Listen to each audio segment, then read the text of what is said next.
minister.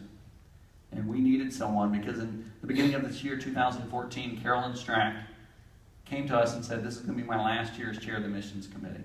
She's done a fantastic job. I mean, a fabulous job leading this committee for 5 years. But she commits many hours every week to this job, and it was time for her to step back and let somebody else do that. And that takes courage to be willing to step back. But she knew it was time.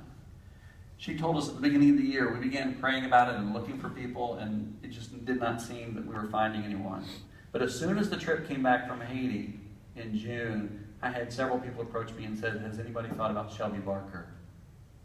We should consider him to be our part-time missions minister. So we began to talk to him. Now the thing you've got to know about Shelby is if you know him, he will tell you at some point, if you're willing to ask and you want to hear, he'll tell you, I haven't always followed God's will for my life. And early in my teenage years, I wasn't headed in the right direction. But he heard the gospel message and it changed his life. And he began to continue to follow God's call. And eventually he felt God calling him into ministry, and so he went to Liberty University where he got his degree in Christian ministry.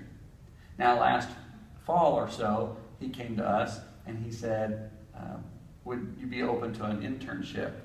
And we talked about it, and we brought him on as an unpaid intern to learn about Christian work in the church. And so he's been doing things behind the scenes for over a year. We've got to know him really well. And he led the volunteer fair in the spring. He's led both of our prayer ministry opportunities that we've had in the spring and the fall, the 24 hours of prayer. He does a great job. And we told him, as an intern, there's no job at the end of this. You just need to know we're not going to offer you a job. It's not like we have a job open, so don't do this with the expectation of getting a job. But we were only saying what we knew. We didn't know all these other things were going to happen with Carolyn, and she was going to step back.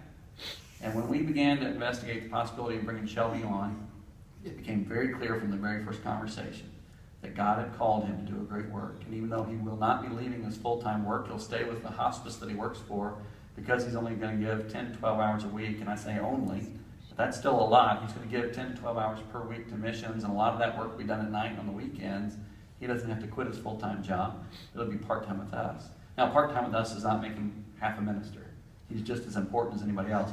But he did the communion meditation this morning, and he's here with us again. I just want to make sure you knew who Shelby was. Would you give him a round of applause for knowing who he is?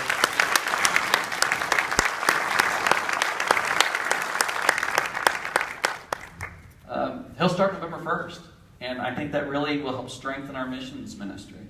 And it's, somebody shared the gospel with Shelby, and he responded to the life-changing message, and he's never been the same because it was the gospel of Jesus Christ that changed his heart, and now his life is going from ordinary to extraordinary because he's being used by Christ in a way that he would never have guessed probably 10, 12 years ago. Well, let's go back to our story because we really need to